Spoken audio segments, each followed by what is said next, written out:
Hi guys, Artiar here. So today we'll be doing PvP Perfect Lattice SSR tier list. So before we get into it, I just want to be upfront. I'm not a hardcore PvP expert like some creator who grind arena all day long. I'm a more of a content creator who enjoys the game in every aspect like PvE, PvP, speedrun, all this kind. Alright, so I'm not specifically very good in one content, but I touch everything. Alright, so I love breaking down units and figuring out how they will fit into the meta, because when it comes to playing real-time PvP myself, let's just say my brain cell don't always turn fast enough. Alright, so that's why for this PvP tier list, I didn't go off my own opinion only, unlike the PvE one. So I discussed it with Anos and Ben the Hawk, since they are a PvP player and they have more different kind of point of view and also can give me suggestions. So we made a finalized tier list and the option for every single unit we currently have for SSR.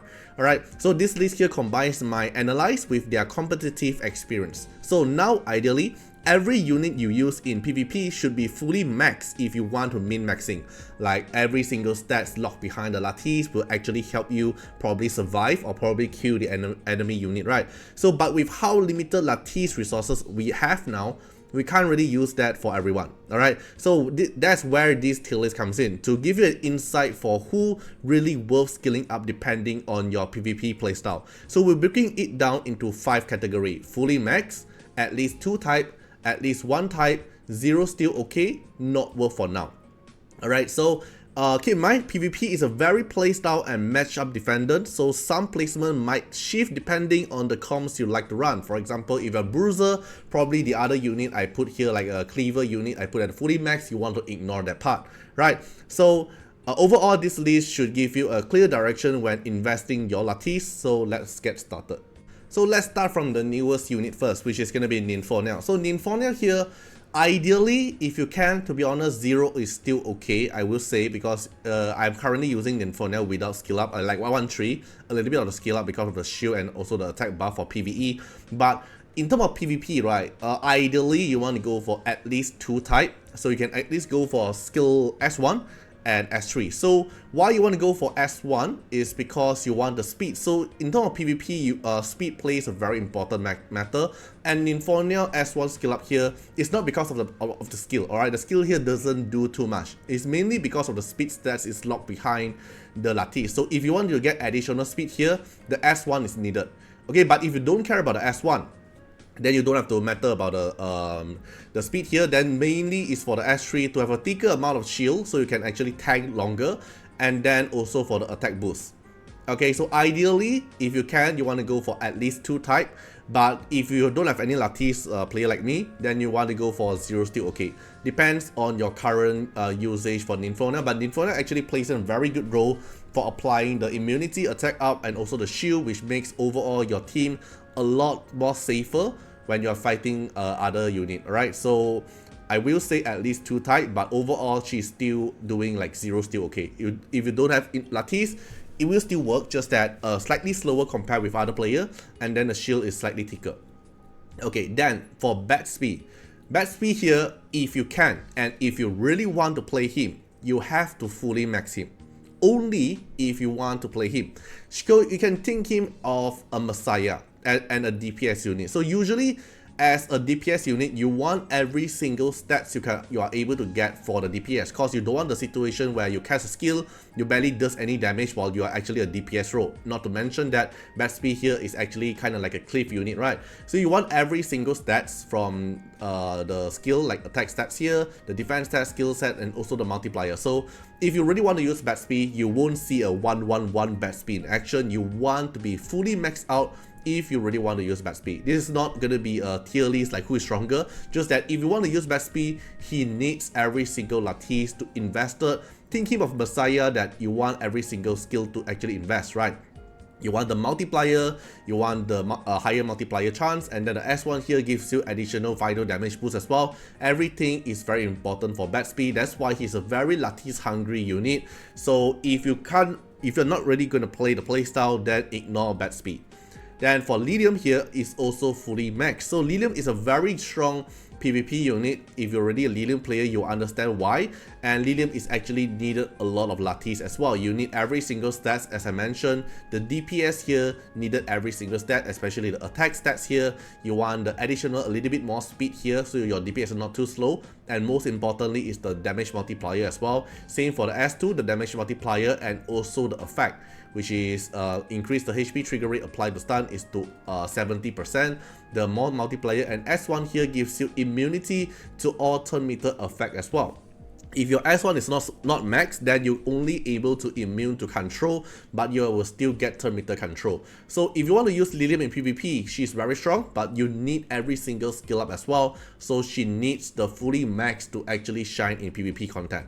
Then the next one is with Khloros. So Khloros here, I will say not worth for now, but we are actually trying to cook Khloros in PvP content because Khloros actually have very high multiplier and pretty easy to trigger his S3. So overall, I will still say we are not the meta now is not able to cook up a very solid team for Khloros at the moment. So I will say not worth to skill up unless you actually use Khloros in PvE already.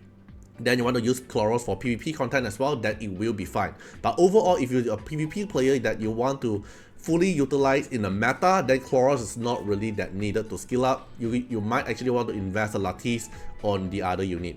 Then for Lilith here, you want to be at least for 2 types. So Lilith is a very strong control unit. If you actually face a Lilith in RTA and then you don't bring an immunity unit, then you are able to get infinity control, because Lilith here are able to apply this Grateful Mischief, able to trigger stun and also do damage, and then she's able to build pretty tanky as well because she skills with her max HP, and then she's a very strong stun unit, control unit.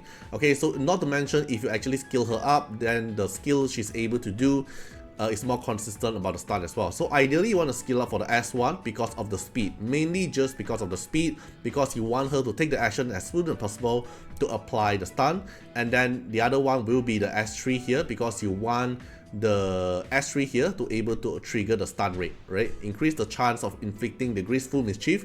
This is the debuff that how you apply the stun 100%. Okay, and also increase the explosion to inflict the stun to 100%, so you have lesser RNG to trigger the stun, where mainly how Lilith actually shine. So you want to go for at least 2 type, which is S1 and S3 if you want to use her in PvP content. Then for Doki Doki here is at least for 2 type. 2 type, especially when you're using Doki Doki, is usually for the turn meter push and also the counter to control, right? So you want to skill up the S1 because give you additional speed stats here, and then the S1 here, if you max out, it will give you Purified 3 debuff. So the backup debuff here, usually it will manage to cleanse every single debuff, but sometimes when your team get a lot of debuff, the backup might not actually trigger the Purified to the correct debuff. So ideally you want the S1 here to go for backup now can Purify 3 debuff, so you can actually have a higher chance to cleanse the core debuff you want to cleanse. And then the S3 here is also very important for the skill up, because you want the additional turn meter push amount and then additional number turn meter push, and also the backup stack as well, so you can actually have more stack to have a chance to purify. So Doki Doki here, I will say at least for 2 type, S1 and S3 for the speed and mainly for the S3. Okay, then the next one is going to be Hoyan. So Hoyan is actually a very good counter pick, especially when you're facing cleave unit, like let's say Yeli for example. Once Yeli casts an AoE damage and then Hoyan counter attack after the passive trigger, then it might actually kill Yeli and revive one of your units. So Hoyan here is a very strong unit, and if you really want to use Hoyan, you want to actually maximize out the DPS output. Ideally you want to go for max R, but if you can't invest on that, you can actually go for the S2 and S3. So S2 here gives you additional attack boost here, because whenever she dies, then she's gonna get this fleeting glance and then cast the skill. And then the fleeting glance here give you additional attack stats, so this will help Hoyan to do more DPS output. And then after Soul Ward is triggered, which is this buff here, then the cooldown reduction reduced by 1 turn. It will also make the passive rotate faster, but mainly it's because of the attack boost stat. And then the other one will be the S3 here, because how Hoyan shine is not because of S1, is because of her S3 to actually counter attack back and do damage. So you want the damage boost and also the damage multiplier here to be very high, so you want to invest in the S3 as well. The S1 here is okay, only depends on do you really want the additional 15% attack stats and the other raw percentage stats here. So if you really care the min-maxing the attack stats, then you want the S1 as well, then she will rate up to max all. Or else I will say S2 and S3 is where she actually needed use her in PvP content.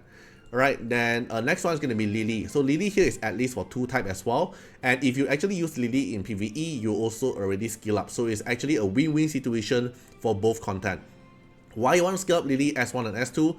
S1 obviously is because of the speed, and because of the S1 here, you want the chance assist to be 100%, you don't want RNG in it. And the S2 here is not because of the resist, it's because of the turn meter pushing you're able to trigger. For example, if you're using Lily in the cleave team, you cast S2 to bring forward your DPS, right? And then the skill up here will make you able to trigger the twin trick here to have a higher turn meter boost. So S2 here is important to skill up as well. That's the reason why your Lilith here is at least 2 type of skill up instead of 1. Then the next one is going to be Veronika. Veronika here will be at least 1 type, but Veronika can actually debate with 0 still okay, or at least 1 type.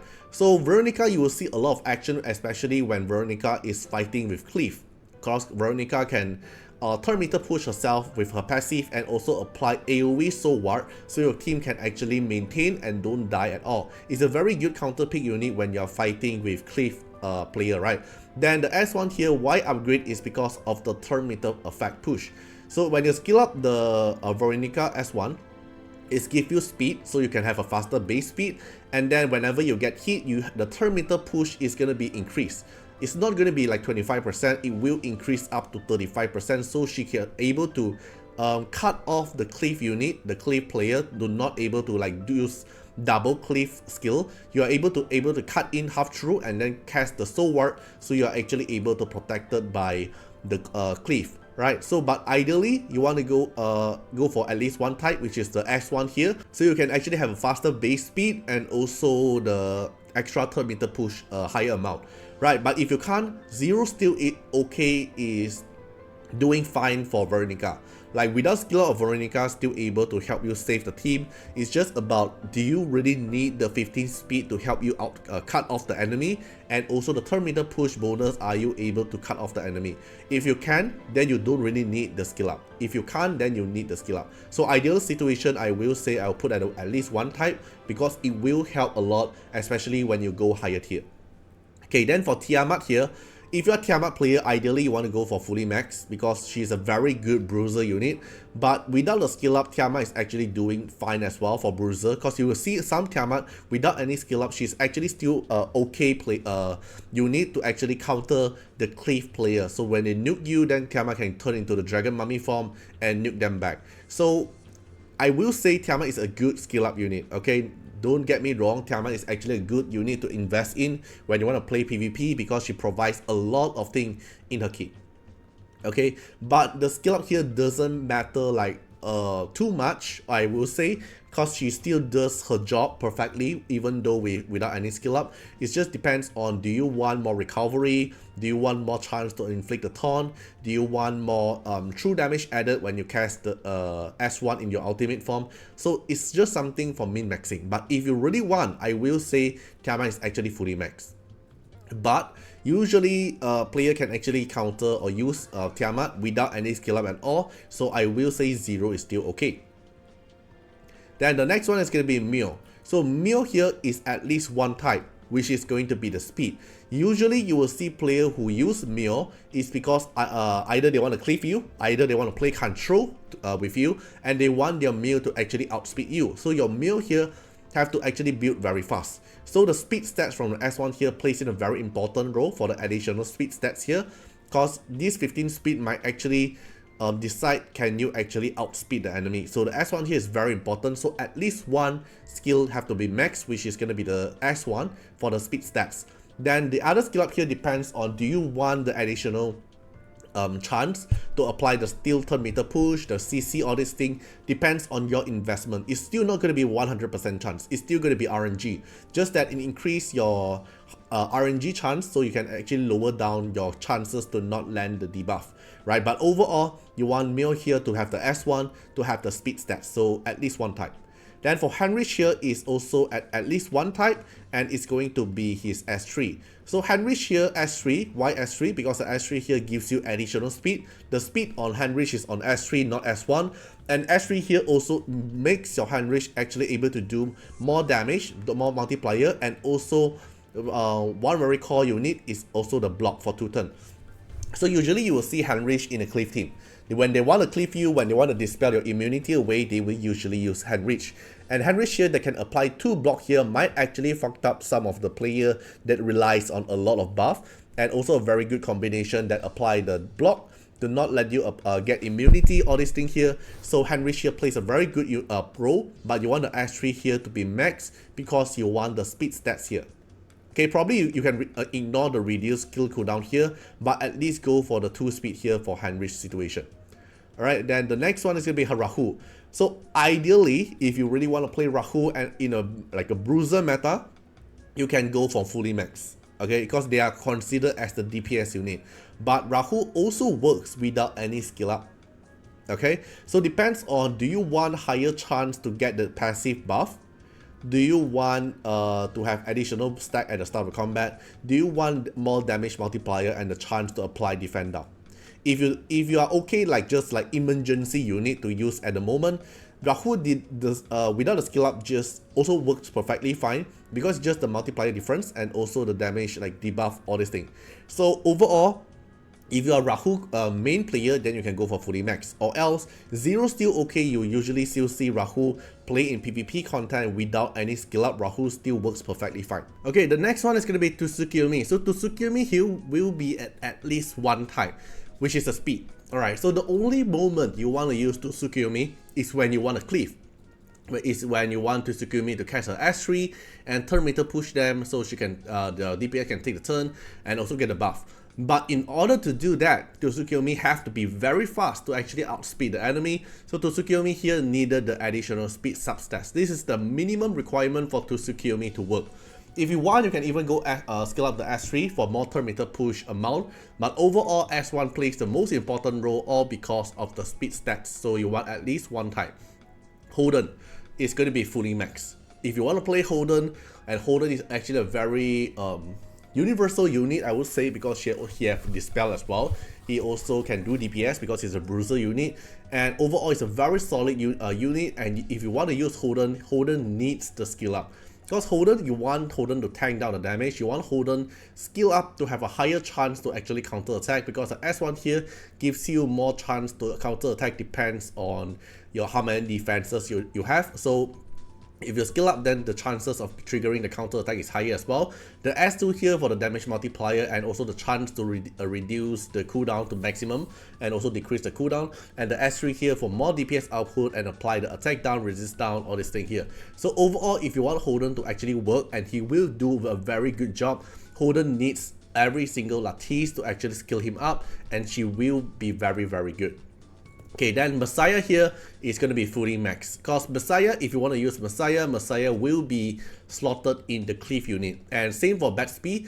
Massiah is also at the same case. You want every single stats you're able to give at the DPS unit. For example, the S1 here, the additional attack percentage, like 15% attack here, and additional attack stats. Then the S2 here gives you additional crit damage, so you want every single DPS stat Massiah can able to provide for you. And because Massiah main DPS output is from the S3, the S3 here gives him speed, the effect for Massiah to actually ignore the enemy passive and also ignore more defense amount as well. So Massiah, you want every single skill to actually to be max, because you want the every single stats. For S1 here, you can probably like ignore the last slot here. You can like ignore for the last skill up here, but you want to at least to get the 15% attack stats here, because every single stats matters for Massiah to actually cleave the enemy unit. Then for Fuqiu here, I will say 0 still okay, because if you want, you can actually debate Fuqiu for a little bit more speed here. Okay, you can debate for a little bit more speed here, and also for the S3 for the additional healing effect, and also for a turn meter push. But overall, Fuqiu still works perfectly fine for a healer slot here, even without any skill up, because she will turn meter push herself whenever she doesn't have the Moonlit Veil, she will turn meter push herself slowly. So without the speed stats here is still doing okay, because overall she will still able to take a turn. And then after, since she casts the S3, then you don't have to worry about it. It's just the min-maxing of how many heal you want to proc and how many shield you are able to get. Overall, 0 skill is still okay for Fuqiu. Okay, then the next one is going to be Lien. So Lien here, nothing too much to say. It's just not worth for now. You just want to reset Lien after you finish the mission. Then the next one is going to be Celine. So Celine here, you want to be at least at 2 type. Celine is a pretty good unit for PvP when you comes to, like, you want to apply the Celine Forgetfulness thing, Celine Reflection Shield thing, all this thing. Attack down, Forgetfulness, and then the shield here to absorb the damage as well. It comes in very handy. And then if you look at the skill up here, if you look at S1 here, you want the speed. If you don't want the speed here, you can go for the S3 and S2. So S3 here, you have a higher chance to apply the Forgetfulness. S2 here gives you the damage refraction rate, and also the Aqua Shield. So as long as you have the Aqua Shield on your unit, you always damage reflection. 85% of the damage is going to do to your shield. So it's actually pretty good overall. So for Celine here, if you really want to use Celine, you want the S2 or S3 to be max. Then the speed here really depends if you want to take the turn first. Okay, then for Shadow Sunny here, not worth for now, because DOT is not viable in PvP content other than Oboe, just using DOT as a sub DPS. But overall, Sunny is not viable in PvP. Same for Ziada as well, it's not viable for PvP. Takes too long to actually activate her skill. And then for Remoka here, depends. But overall, I will say still not worth for now. If you're playing cleave, like you want to use Remoka to kill one target and then splash the enemy, is doable. But overall, if you want to play cleave unit, you better to go for Massiah or probably go for Gatsby. They does a better job other than Remoka.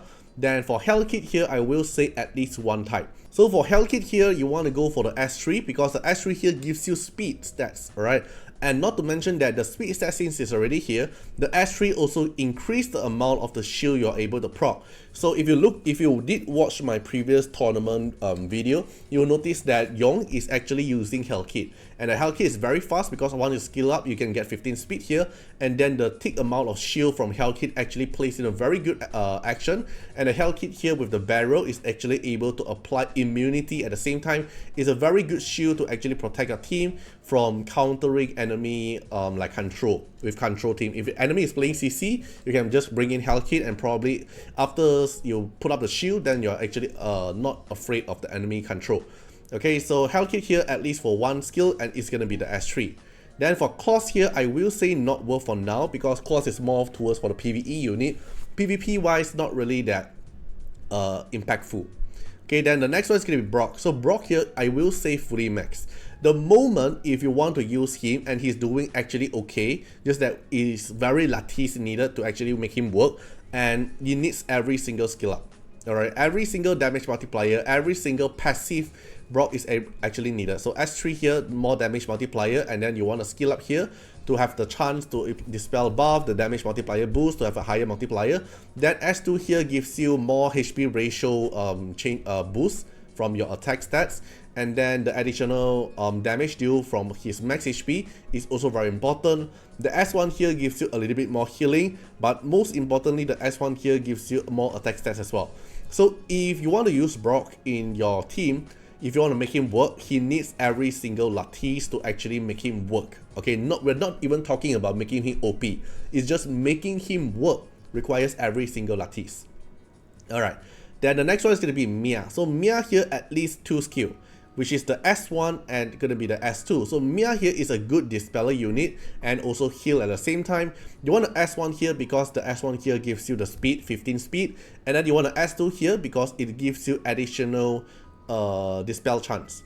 So if your Mia is actually fast enough to outspeed an enemy, you can cast the S2 to do 2 hit, and then every hit you have a chance to dispel 1 buff, so you can actually dispel the enemy immunity. Then you can go for control. Alright, then for Mia here, you want to S1 here for the speed. So Mia is actually a very good unit, and you do see Mia, especially my previous tournament as well, Mia action is actually pretty good. So you want at least 2 skill up, which is S1 and S2 for the speed and also for the higher chance to dispel. We are actually using Mia as a sub healer and also a dispeller unit. Then for Yeli here, you want, as like the other DPS unit here, you want the fully max because Yeli is a cleave unit and Yeli needed every single Lattice for the additional stats. For example, S1 here, one of the main DPS output is from the Fuqiu, you want the additional attack stats and also the chance to buff steal. And then the S2 here is the chance to actually determine can you follow up damage or not. And then the S3 here, the main DPS output here gives you the additional speed and also the damage multiplier as well. So Yeli here, as like Massiah, you want every single skill up on Yeli to actually make Yeli shines in her DPS output. Then for Rosa here, it's actually a pretty good cleave unit as well, but I will say not worth for now because in terms of cleave unit, usually player will choose between Yeli and Massiah and probably even get Batsby now. Then they want like other supporter unit, let's say like Lily, let's say like Doki Doki, let's say like Mio, and then they need like Dispeller unit, then they would consider about like Mia and Heinrich. So there's not really a slot for Rosa now to actually shine in the cleave unit here. So Rosa currently, it will be at not worth for now. Then for Nahor's case, is also at not worth for now because Nahor haven't been really a very strong unit. Like in terms of control, Mio does better. In terms of defense breaker, not really that good as well. And in terms of dispelling, you can only dispel for one unit, while we actually want to dispel the whole team immunity. So overall, Nahor is still just going to be the not worth for now tier in my opinion. And then for Beyontin here, is going for at least one type. And it's going to be the S2. So Beyontin, you will usually see Beyontin in cleave team. When you want to double boost or double skill up one specific DPS to actually take the turn faster, the S2 here have to be skill up for the increase the reduced skill cooldown by 2 turns. So you can make your DPS here take another action and instantly cool down the skill for 2 turns so they can spam another damage. But if you really want to make them work, then Beyontin S1 here might actually come in handy to get the additional 15 speed. But if your speed tune is good enough, then the S2 here is good enough for you to actually cast the skill. Depends on your speed tune. If you need the additional speed, then she will be at least 2 type, or else she can fit perfectly well in at least 1 type. Alright, then the next one is going to be Ling Luo. So Ling Luo here is at least 1 type because you want to actually, one of the main healer I will say in the game here, because with clans we apply immunity and you're going to use Ling Luo in Aurora, so you're going to skill up Ling Luo S1 anyway, with S1 here already grant you the speed. So overall Ling Luo with the S1 skill up here is actually good enough for her to shine. But if you really want to min-maxing, you can probably go skill up for the S3 here to apply more healing. But overall, S1 is all she needs to actually be used in PvP content. Then the next one is going to be Freya. So Freya here, you usually see Freya in cleave comp. And as I said, in a cleave comp here, you want to be fast. So Freya here, you can go for the skill up for the S1. So the S1 here gives you additional speed to actually outspeed them. But if your speed is enough, then you can consider to go for the S3. So S3 here gives you a slightly more higher multiplier and also the damage boost of the nightmare debuff on the target. But mainly people go for Freya is because you want to be fast. So you want to go for the S1 for the speed. So mainly it's just for the 1 skill up max for Freya condition. And that wraps up for the PvP Perfect Lattice SSR tier list. Like I said earlier, ideally you want every unit to actually fully max if you're serious about PvP. Like min-maxing matters a lot in PvP as well. But with how limited Lattice resources are, I hope this breakdown gives you some direction on where to prioritize based on your own playstyle. But also remember, PvP is super dynamic because there's like different counter picks, cleave comp, bruiser comps, they have all depending on the matchup. So depending who you're facing, depending what your playstyle are, then the priority might actually have a little bit of difference. So don't worry if your priority list looks a little bit different than mine. So that's totally normal. So right, if you found this helpful, make sure to hit a like, drop your thoughts in the comment. I love to hear what lineup you're running and which part you disagree as well. You can also feel free to comment down and let me know. And don't forget to subscribe for more Etheria Restart guides, tier lists, and content. Thanks for watching, and I'll see you guys in the next one. Bye bye. Special thanks for the direct support on the YouTube membership. So for the benefactor of Artiar, which is Trencan, thank you so much for your support. And for the supporter or patron of Artiar, which is Louis Schneider, Agni, Wang Tamer, Ziggy, Kamaruki, Sunwaltz, Rimu, Chorny, Antonio Winterspoon, First Law, D&D, thank you so much for your support. And special thanks to the Super Thanks MVP, HMZ Riggs, thank you so much for your support. Special thanks for the direct support on the live stream super chat for the latest 10. Thank you so much for Code Wilderness, Calamity, Acne, Love Fatima, Fatima Little Underwear, Bloods, Riku Fred, Choni. Thank you so much for your support.